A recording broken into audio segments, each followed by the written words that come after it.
This episode is all about death metal. Hey everyone, welcome back to the Trendcrusher podcast. I'm Peter K, aka Trendcrusher.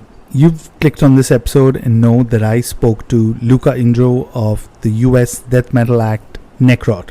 They've got an excellent album out today, but I thought before we get into my chat with Luca, I'd warm you up with some technical death metal. The US dissonant technical death metal act Replicant have their latest album Infinite Morality out today via Transcending Obscurity Records.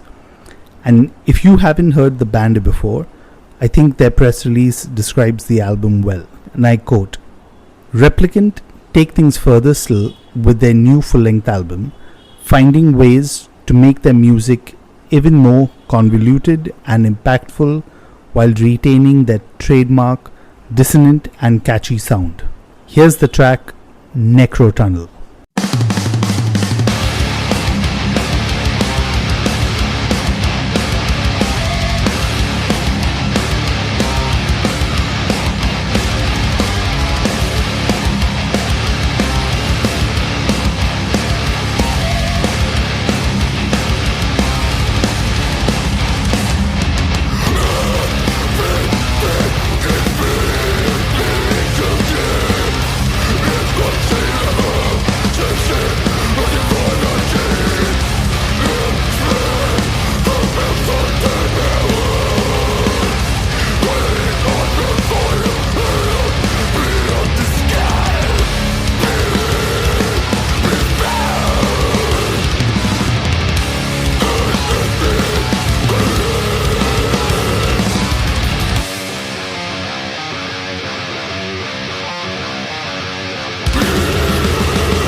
And that was Nekrotunnel by Replicant of their latest album, Infinite Morality.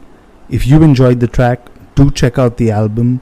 As always, check the links in the show notes. If you heard my episode with Scotty from Tank Rhymes a few months ago, you know that he hyped up the latest Necrot album, and when I got it, I was really impressed with it. So Necrot's Lifeless Birth is out today all over. I had a great chat with Luca about the entire process of the album and how it's truly a triumphant album for them. So here's my chat with Luca. Hi Luca, welcome to the podcast. How are you doing today? Thank you. Very good. This is Luca from Necrot. What's up, everybody? And you know what's cool is a couple of months ago I had Scotty from Tank Rhymes on the podcast, and this was prior to the Brain Squeeze tour, and he kind of hyped up the album and said that this is the best Necrot album yet. So I had to get you on the podcast. And Awesome. before we hit record, I said that we spoke when you all released Mortal, and it's been a while. So how does it feel, first of all, to have new music releasing soon and kind of doing press around it? It feels amazing, man. It's the best feeling. It's like you have a new album and you want everybody to listen to it. Because you put a lot of work, you put all of yourself in the music, and now it's time for people to listen to it. And it's time for us to go on tour and play live. So it's like, it couldn't be better. It couldn't be fucking better. This is great. Yeah, and also I have to kind of throw in before we get into talking about Lifeless Birth, is you guys spent a month or more, I think, on the Brain Squeeze tour with Municipal Waste, Ghoul, and Dead Heat. How was that experience? We just got home. I got home 2 days ago. That was fantastic, man, because we have known the guys in Ghoul and the guys in Municipal Waste for a long time. So it was like, it was going on tour with a bunch of friends. And the shows were sick. People were going nuts. Most of the shows were all ages, so there were a bunch of kids going insane. It was fantastic, man. You can watch some videos on YouTube. Like, it was wild as fuck. It couldn't have been better, man. It was fucking fun. It was a long tour. I was gone from home for 55 days.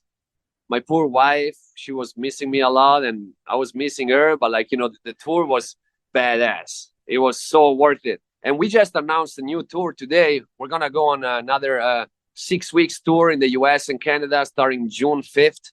And then we're going straight to Europe. We have a week break, and then we go for a month in Europe and playing as many shows as we can. So everybody's gonna get to see the show, I hope. And then, the city that we don't hit this time, we're gonna do it some other time.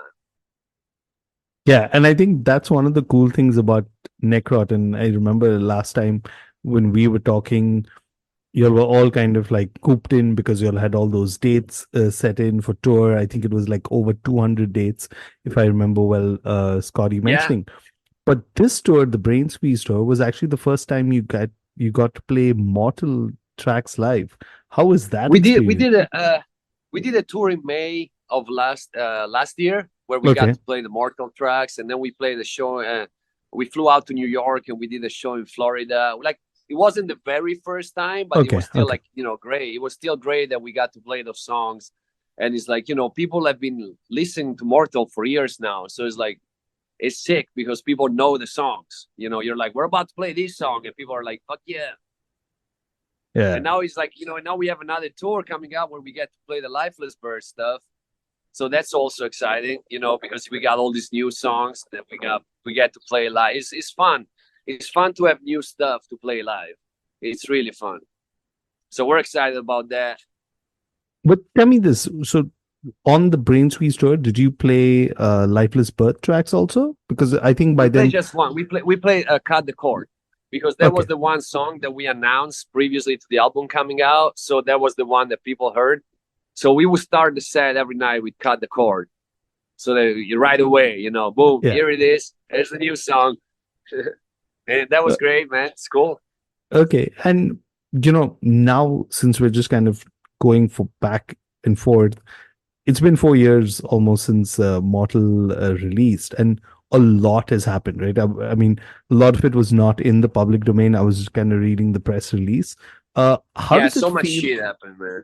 How does it feel just like having all this music out, especially like because a lot didn't know, right? Like especially with the recordings, your health situations and stuff like that. It feels like we got our life back. That's how it feels like, because in 2020 we had over 200 shows booked for Mortal. We were on the cover of Decibel magazine. We were so excited, and then the pandemic stopped all of that. And then during the pandemic, we had so many issues. Our drummer Chad Gale had to get back surgery. Our guitar player had to get surgery on his hands. I had Bell's palsy where my face got paralyzed. My dad almost died. I had to go back to Italy to help my family. Like, we had to deal with so much shit, like personal stuff. And like, I moved to Mexico. I got married in Mexico. I live in Mexico now for the last 4 years. And that was caused by the pandemic as well, because I couldn't afford to live in California anymore. And so much changed in our personal life. And then we had all these health issues that they kept postponing us getting back to work. And now look at that. We have a new album coming out, Lifeless Birth. We have over 200 shows booked. We're back on the cover of Decibel. So it's kind of like, whoa, we're back where the circle, Yeah, it's a full circle. finally, the Yeah. full circle is closed, and like we're back where we left. And that's like is a big relief, because at one point where all that shit is happening to you, you start feeling that you're fucked, and that you lost your life. You lost what you put so much work to get to do. It was fucking gone, and you couldn't get back to it for one reason or another. Shit kept happening even after the pandemic. So now we're finally getting our lives back, and we're like overexcited. We're so stoked. Yeah, totally. I mean, like, you can understand, right? We're of like course. so fucking happy that we can get back to the road and play the new songs, and we have a new killer album people can listen to, and like, it's exciting, man. Yeah. So I must add, right, when Scotty said that it's the best Necrot album yet, I was like, okay, like this is like it sets expectation, right? And then I got the promo coffee and I was like, fuck, this is really good. I mean, like you guys have really fucking knocked it out of the park. But there was something mentioned in your press release, which I'm going to quote, and I'm really curious to know about, where you said, this is our most aggressive album so far, but at the same time, most melodic. What was your kind of mindset going into writing? Because I'm sure you don't kind of like choose directions, it just kind of flows in. So, what kind, if It you just could kind of happens, man. This is how I feel. I feel that, like, Necro always had aggressive parts. We have always had melodic parts, and we have always had more like slower, groovy or breakdowny parts. We've always had these elements, and we've always had like some weird tempos into our songwriting. So I just feel that like this album still has all those elements. They're in this album in Lifeless Birth, but better. The aggressive parts are more aggressive. The melodic parts are more interesting. The groovy breakdown parts are more intense. Like, I just feel that it's like we didn't change our sound. We didn't change what we do. We're still doing the same shit, but better. That's how I feel, I just made all of our, and I feel like even my vocals are better. The lyrics are more on point. Like, I just feel that it's like it still has all of our elements better. That's how I feel. Then people will be the judge of it, but it's like we're definitely not a band that was like, oh, now we have all this attention, let's change our sound to get more fans or shit like that. We're staying true to our fucking sound. We're staying true to what Necrot is. We're just getting better at it. That's how I feel. So it's like, it's more aggressive, it's more melodic, it's more groovy, but all that shit was already there for Necrot. It's just more of it. It's like if you're buying a cake and you go back and they give you more chocolate on it. I love that food reference. Okay, so since we're talking about the music, why don't we give the listeners a taste of a track of Now I know you have two singles. This is probably going to be out the week of the You want me to album sing the release. song on the interview? I mean, I'm not going to say no to that, but which song would you like the listeners to hear if they haven't already caught the single so far? Well, outside of the singles, which they are Cut the Cord and Drill the School, I think that people should be on the lookout for Lifeless Birth, the title track, and Superior, which is another one of my favorite tracks. And then The Curse, the final track that is intense, is long, is got is metal as fuck. So if you like metal, you fucking listen to The Curse and enjoy it. Awesome. So quite a few picks. I'll pick one of them, but yeah, I'm partial to Lifeless Birth, definitely. I mean, it's like the album is not out yet, so they're gonna have to be patient. April 12th, they're gonna get to listen to the whole thing. It's coming up. It's only like a couple of weeks away, so it's about to happen, you know. Yeah. All right, so if you wanna feature a song, I say you feature Superior, track number 3.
That was Superior by Necrot off their latest album, Lifeless Birth. And I've got Luca still on the line. Uh, I want to kind of dive in a bit since you gave us the context of the entire album in the last 4 years, what it's been like. Take us back to like the writing and recording process. How do you kind of look back at that? Because I'm sure it kind of it was staggered done, right? How did you all kind of work on the album this time around? Yeah, we always work the same way. It's like because it's like, we don't do much of the writing part in the studio together. I've always wrote all the songs since the beginning of the band. I write all the riffs, and then I show him to Sonny so that he can learn them. I usually make videos of me playing him at the guitar so that he can learn them, and then I show him where the lyrics goes and what space is there for him to write all the guitar solo stuff. And so then he's got his compositional part, writing all the solos for all the songs. And then sometimes I talk with him about the lyrics and what's the feeling behind the song, so that he gets an idea if he needs to write a more shreddy kind of solo or something more melodic or more depressive, so that it fits with the feeling of the song, both musically and lyrically. And then me and Chad get together either in person or on the phone, and we discuss the songs. And I'm like, hey, these are all the riffs. I'm feeling this kind of drum beats on these riffs. And often Chad is like, yeah, fuck yeah, I'm feeling the same. Or sometimes Chad is like, hey, why don't we try to do this drum beat there instead of that one? And I'm like, fuck yeah, let's do it. And then we get it all down. And then once we get into rehearsing, we try all these things. Like, when we get together, all of us already know how to play the songs. We don't get together and trying to figure it out, the songs. All their songwriting is already there. So then we record the songs, either with our phone or with some simple recording setup, so that we can re-listen to them. Then we do the re-listening part. I do a lot of it. I spend time re-listening to it, and then we're like, hey, that part is too long. Oh, that part is boring. Let's take it out. Oh, we need to try a different drum beat for that part. So then everything gets finalized. Once we have everything finalized, usually we practice for 2 weeks straight, nonstop, every day. We get together every day for 15 days, 16 days, and we nail everything down. We play all the songs a bunch of times. We get really tight on it. And the very day after, we go into the studio and we start recording, and we're in the studio every single day until we're done. So there is a month or a month and a half where we rehearse every day and we go in the studio every day until it's done. So we don't do like, oh, let's do that, and we meet again in a month. No, we do everything at once. Wow, that sounds intense. Really. I mean, like, just thinking about it. But the way you're fully focused on the record. You know that this month and a half is dedicated to that, and that's what you're focusing on. You go to band practice, and then I go home and I keep writing the lyrics, because then at band practice I sing the songs for the first time and I record them, I re-listen to them, I see what I need to change. So then when I get home, I'm still working. And then the day after, I go back to the practice space and we do another day, we record, I go back home and I keep listening, keep changing stuff. And, it's a month that you dedicate to that. Okay. A month and a half. So if you have to date it, how long ago was this entire process for Lifeless Birth? When was it actually? When did I start writing the songs? Yeah, like from the usually it's like, to me, I started writing the songs. It was the summer of 2020. I don't know, 20, no, summer 2022. Okay. It was summer 2022 or the end of summer into fall. And like usually it takes me like 3-4 months to write all the songs, like as far as the music. Usually that's the time that it takes me, because when I'm writing a new album, I go every day. Again, the everyday thing. That's what I like that. Every day I'm like 2 hours of the day, 3 hours, an hour and a half, whatever it is. There's good days and bad days where you're like, nothing comes out, or there is days that everything is working, so you stay there longer. But like every day I close myself in a room with my guitar and I just write the songs, write riffs, think about stuff and all of that. But then the lyrics process is way longer. It takes me way longer to write the lyrics, because then you have to fit the vocal patterns. You have to find the vocal patterns. You have to find the content that you want to talk about. Then you have to find the right words that have the right length. to fall exactly in that vocal pattern that you have in mind. So that process is longer, it's more complicated, it's more personal, it's harder than just writing the songs, in my opinion, you know. So that takes me longer. And then I think Sonny takes a few months to write all the solos, and he goes back to it and changes stuff. And then some of the stuff also happens in studio. You know, when you go record, there is always like that 10% that is uncertain until you record it and you re-listen to it, and then little things that get changed that in the moment. Okay. But that's kind of like that's kind of like how the process goes, you know. Okay. But it's a formula that, like, you know, we have been working like this for 13 years. Yeah. So it's like, we know when the time comes, this is what needs to happen. Everybody knows what he needs to do. Everybody knows what's his task. Everybody knows what he needs to come up with, you know. And there is stuff that is like, hey, Chad, we need a drum. I need a drum fill there because it's right before the vocals come back in. Come up with a sick drum fill. So he works at home on all the drum fills, all the little details of the drumming. Like, everybody's working on his performance, you know, kind of separately, and then we bring it all together in the 2 weeks prior to recording to get all the details figured out. Yeah, and just to kind of summarize, what the two things I'm taking over, right? One is the dedication and the focus every day, but also it's a lot of like muscle memory with you guys, right? Like, just because you'll have constantly been doing this, it just comes as a natural It has to. thing. It has to, especially me, that I have to play and sing at the same time. Yeah. I need one of the two to be mechanical. I can't focus on playing if I'm focusing on singing. Yeah. So I need to practice at home. I practice at home a lot, like, to stay in shape. Usually I practice every day, at least an hour. The way that the bass playing part, the way that part goes by itself when we're playing live, and I can concentrate on the vocals. Got it. But I want to kind of understand, right? And I'm sure it's been a while, because I know Scotty mentioned that he was going to get the vinyl ready. So it's been a while since you've kind of got the mastered version, and now you're finally releasing. How do you kind of look back at the music right now? I'm sure you're getting ready, rehearsing for the tour, which just got announced. How do you what's your relationship with the album currently? Like, can you listen back to it? Because Yeah. This is the thing, is like, sometimes when you record an album, you have to listen to it so many times because you're tracking it, then you're mixing it, then you're getting different version of the master, and you have to pick one. So you're listening to it through different speakers, different places, you know. So you listen to it so much that by the time it comes out, you're bored with it. Yeah, almost. And the saturation. You know what I mean? You're saturated. But, you know, it's funny, but like with this album, with Lifeless Birth, I'm so proud of it, and I have so much emotion attached to this album that, like, I always love to listen back to it.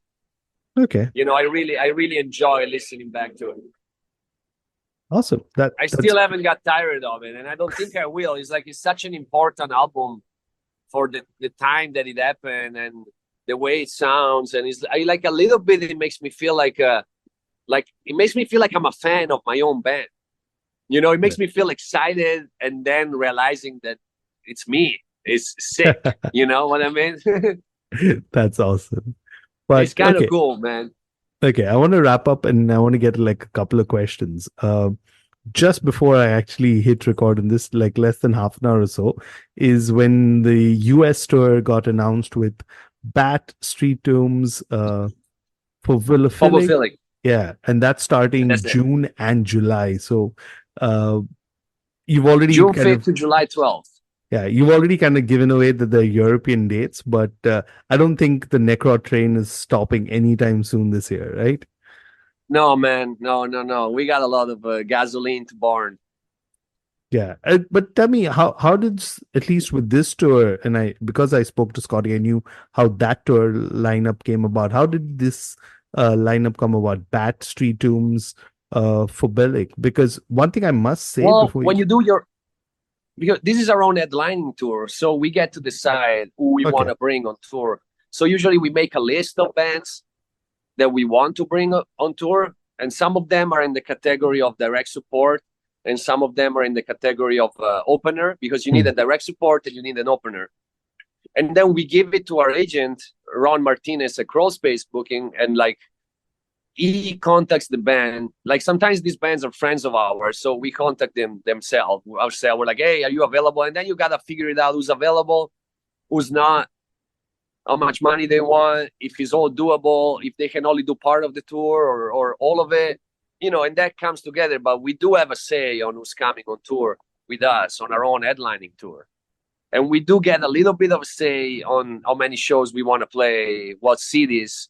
Not fully, because then, our agent has to find the venues available, the better deal, the places where the turnout is better. And, he knows all that stuff. So it's like we do get a say on our headlining tour. But like when we go on an opening tour, like with the one we just did with Municipal Waste, is their tour. You know what I mean? Yeah. So we don't get to decide shit. We get to ask what money we want to play it, and that's about it.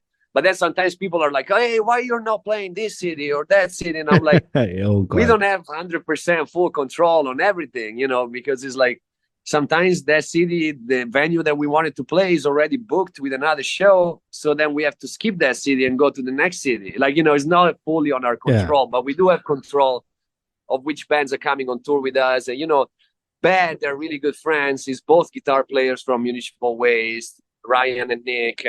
And Phobophilic, I don't know him personally, but they sound great. And Street Tomb, they're fucking sick. Yeah, and they're on our drummer Chad Gailey's record label, Carbonized Records, which he's got a great ear for good music. He puts out only good stuff. Like, people should check out Carbonized Records for sure. So it's like I'm stoked that we get to bring one of Carbonized bands on the road with us, and I'm stoked about this tour, man. It's gonna be an intense fucking rager of a show. Okay, now since you kind of Every talked night. about, since you just gave us a hint about Europe, can you share anything as yet or not yet about the European tour? About the European tour? Yeah, we have the festival announced. We're playing Partisan in Germany. We're playing Brutal Assault in Czech Republic, Tolminator in Slovenia, Void Fest in Germany, Coffee Dead Party in Czech Republic.